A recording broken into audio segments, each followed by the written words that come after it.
सभी विद्यार्थियों को नमस्कार।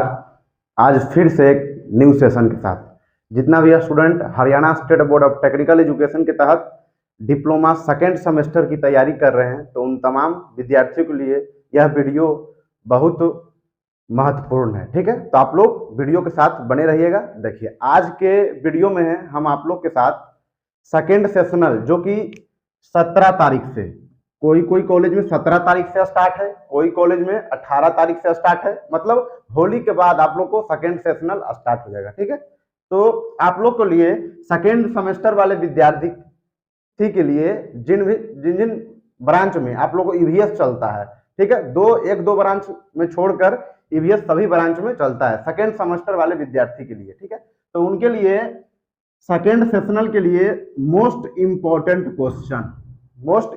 क्वेश्चन 7-8 प्रश्न हम आप लोग को बताएंगे आज, जो कि सेकेंड सेशनल यहीं से रहेगा। ठीक है, यही 8 क्वेश्चन में से आप लोग को सेकेंड सेशनल इतना आप लोग करके चले जाइएगा, तो सेकेंड सेशनल आप लोग को बढ़िया से कम 28 से 30 नंबर आ जाएगा। 28 से 30 नंबर आप लोग को आ जाएगा। ठीक है, तो आप लोग घबराइए नहीं कि सेकेंड सेशनल में ईवीएस का प्रश्न कैसा आएगा। मैं उन सभी प्रश्न पर चर्चा करूंगा जो आप लोग को कठिनाई लगती है। ठीक है, चलिए हम लोग एक एक करके प्रश्न को सोल्व करते हैं और बताते हैं। ठीक है, देखिए क्या पहला प्रश्न इसका है, explain water pollution. Water pollution को एक्सप्लेन करना है। ठीक है, एक्सप्लेन वाटर पोल्यूशन। ठीक, कॉज मतलब कारण। वाटर पोल्यूशन किस किस कारण से होता है। इफेक्ट, वाटर पोल्यूशन का क्या प्रभाव है। ठीक है, उसके बाद कंट्रोल, वाटर पोल्यूशन को कंट्रोल कैसे किया जाता है। ठीक है, हम लोग वाटर को बहुत दुरुपयोग करते हैं। ठीक है, नहाने के टाइम में क्या करते हैं हम लोग, वाटर को खुला छोड़ देते हैं, उसके बाद ब्रश करते हैं खुला छोड़कर, मतलब कुछ भी करते हैं आप लोग खुला छोड़कर, उसके बाद खुला छोड़ देते हैं टैब, जो भी टैब में आप लोग नहाते हैं खुला छोड़कर वो टैब भी भर जाता है, तो आप लोग पानी नीचे गिरते रहता है, तो आप लोग उसका भी दुरुपयोग करते हैं। ठीक है, तो वाटर पोल्यूशन का बहुत हमारे जीवन में बहुत लाभदायक है और हम लोग उसको बहुत दुरुपयोग करते हैं, जिसके वजह से आने वाली पीढ़ी जो होगी उसको वाटर उतना मात्रा में नहीं मिल पाएगी। ठीक है, यही दिल्ली या आउट ऑफ बिहार में चले जाइए तो वाटर की बहुत समस्या है। ठीक है, यहाँ पर खरीद कर वाटर को पीना पड़ता है, तो आप लोग वाटर को बचाइए। ठीक है, पानी को आप लोग बचाइए, हमारे जीवन में आने वाली पीढ़ी में बहुत उसका उपयोग होने वाला है। ठीक है, तो आप लोग को जब तक नहीं बचाइएगा, जब तक वाटर पोल्यूशन धीरे धीरे खत्म होता जा रहा है। ठीक है, तो आप लोग अब क्या कीजिएगा, गांव ग्राम में रहते हैं उनके लिए क्या वाटर की बहुत बड़ी समस्या है। क्यों समस्या है, वहां पे पहले 60 फीट अंदर खोदकर वाटर तुरंत निकल जाता था, पानी का लेयर जो है 60 फीट पर मिल जाता था, लेकिन अब क्या है, बड़ा बड़ा मशीन आता है तब भी वाटर लेवल नहीं हो पाता है। मतलब 2 दिन का, मतलब कोई भी टैंक हुआ, मतलब कोई भी वाटर जो कि वाटर सप्लायर होते हैं, वाटर घर घर में बड़ा सा टैंक लगाया जाता है सरकार के द्वारा, तो उनमें बहुत नीचे गहराई तक क्या होता है, उसमें वाटर लेवल नहीं मिलता है। गहराई तक भी खोदते हैं मशीन से, अंदर खोदा जाता है तो वाटर लेवल नहीं मिलता है। तो इस वजह से आप लोग को वाटर को बचाइए, जिससे आने वाली पीढ़ी की कोई कठिनाई ना हो। ठीक है, तो इसमें आप लोग को यह पूरा पूछ देगा, explain water pollution cause effect and control. ठीक है, 8 मार्क्स का क्वेश्चन। यदि यह पूरा पूछ दिया तो कॉज पूछ दिया, इफेक्ट पूछ दिया और कंट्रोल पूछ दिया, तो आप लोगों को कितना 8 मार्क्स का क्वेश्चन पूछेगा।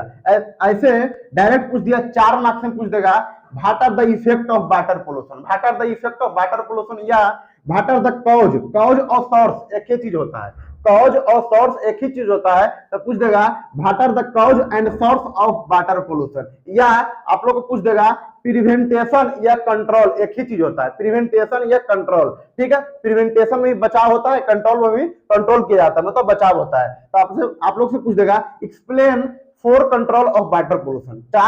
4 मार्क्स से क्वेश्चन पूछेगा आप लोग से, तो 4 गो पॉइंट आप लोग जरूर लिखिएगा। ठीक है, 4 पॉइंट आप लोग को लिखना है। ठीक है, 4 पॉइंट आप लोग लिखिएगा, तभी आप लोग को जो कॉपी चेक करेंगे वो 4 मार्क्स आप लोग को दे पाएंगे। ठीक है, नहीं तो आप लोग को इस तरह का क्वेश्चन पूछ सकता है, एक्सप्लेन वाटर पोल्यूशन। यदि एक्सप्लेन वाटर पोल्यूशन पूछ दिया 4 मार्क्स में, तो वाटर पोल्यूशन ये एक्सप्लेन कर दीजिएगा 4 गो पॉइंट में वाटर पोल्यूशन कैसे होता है, क्यों होता है, ठीक है, हम लोग इसका दुरुपयोग क्यों करते हैं, तो यही सब लिख दीजिएगा, ठीक है। नहीं तो आप लोग डिफाइन भी याद कर लीजिएगा वाटर पोल्यूशन, सेक्शन ए और सेक्शन ए में तो नहीं पूछ सकता है, एक मार्क में जो आप लोग को क्वेश्चन आता है भैटिज पूछ देगा डिफाइन वाटर पोल्यूशन, तो यहाँ से भी आप लोग को यह आप लोग कर दीजिएगा तो आप लोग को 4 मार्क्स भी क्लियर हो जाएगा, 1 मार्क्स भी क्लियर हो जाएगा और 8 मार्क्स भी क्लियर हो जाएगा, ठीक है। देखिए उसी तरह दूसरा है, देखिए explain soil pollution, explain soil pollution 1 mark में ही पूछ देगा, डिफाइन सॉइल पोल्यूशन 4 मार्क्स में पूछ देगा, causes of soil pollution, effect of soil pollution and control of soil pollution, ठीक है। यहाँ से 8 मार्क्स का भी क्वेश्चन पूछ देगा direct, explain soil pollution cause effect and control, ठीक है।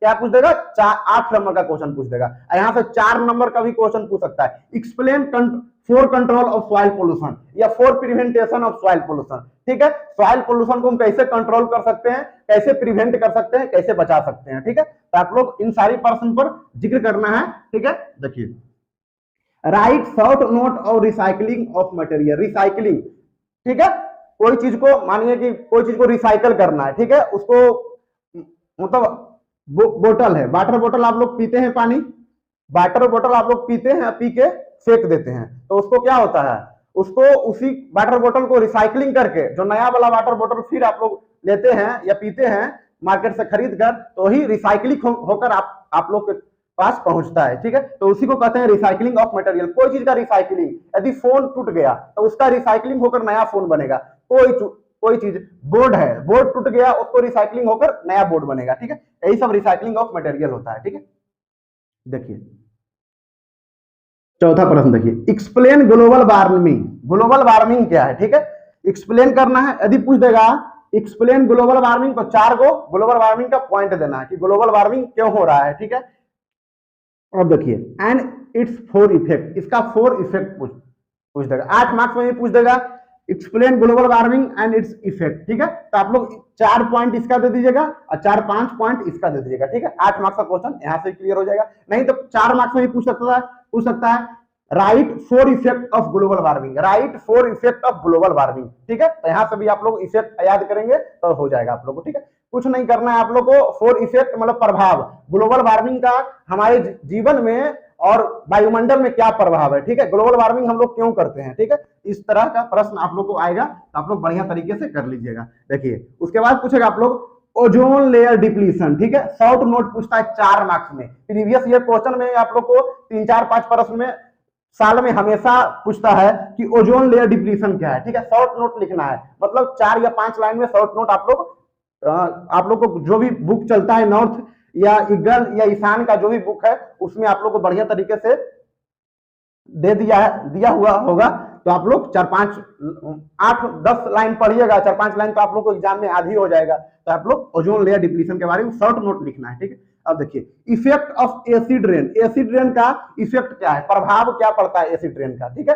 तो आप लोग इफेक्ट भी उसका लिख दीजिएगा। अब पूछेगा explain source of solid waste, ठीक है। ये आप लोग को सेक्शन सी में 4 मार्क्स का क्वेश्चन हमेशा पूछता है, ठीक है। प्रीवियस ईयर क्वेश्चन में देखिएगा हमेशा आप लोग को सेकेंड सेमेस्टर में भी और सेशनल में भी आप लोग को 110% क्वेश्चन जितना मैं करवाऊंगा उतना आएगा, ठीक है। तो आप लोग सेशन को पूरा अटेंड करना है, ठीक है। जो करवाऊंगा 110% 2000% की गारंटी है, जो यहीं से आएगा क्वेश्चन, ठीक है। आप लोग और भी आप लोग को सेशन मैथ में करवाते हैं, आप लोग को फिजिक्स में इंपॉर्टेंट क्वेश्चन करवाते हैं, तो वहां से आप लोग को पता चलता होगा सर जो पढ़ाते हैं वो 110% आता है एग्जाम में, ठीक है। देखिए ठीक है, explain source of solid waste, ठीक है। कॉज एंड सोर्स एक ही चीज का होता है, कॉज एंड सोर्स एक ही चीज होता है, ठीक है। तो कॉज भी पूछ दिया यहाँ पर या सोर्स पूछ दिया, एक ही चीज सॉलिड वेस्ट, ठीक है। अब देखिए अब फुल फॉर्म एक मार्क्स में पूछ सकता है, ठीक है। डीओ मतलब डिजोल्व ऑक्सीजन, बीओडी मतलब बायोकेमिकल ऑक्सीजन डिमांड और केमिकल ऑक्सीजन डिमांड, ठीक है। ये आप लोग को इसके बारे में 8 नंबर का भी पूछ सकता है, 8 number explain DO BOD and COD, ठीक है। तो आप लोग को 4-4 लाइन एक्सप्लेन कर दीजिएगा। ऐसे तो आप 8 मार्क्स का क्वेश्चन ये नहीं पूछता है, ठीक है। पूछ दे तो आप लोग बढ़िया तरीके से लिख लीजिएगा। ऐसे तो सेक्शन बी में पूछता है कि full form of DO, full form of BOD, full form of COD, ठीक है। तो dissolve oxygen, biochemical oxygen demand, chemical oxygen demand, ठीक है। यही आप लोग का 8 वो लास्ट प्रश्न प्रश्न था। आप लोग को बढ़िया तरीके से सेशन अच्छा लगा होगा। यदि सेशन आप लोग को बढ़िया लगा तो आप लोग एक प्यारा सा कमेंट बॉक्स में कमेंट कर दीजिएगा, ठीक है। और जिन भी गवर्नमेंट पॉलिटेक्निक से आप इस वीडियो को वॉच कर रहे हैं वो अपना गवर्नमेंट पॉलिटेक्निक का नाम लिख दीजिएगा कमेंट बॉक्स में, ठीक है। तब तक के लिए बनते हैं, धन्यवाद, जय हिंद।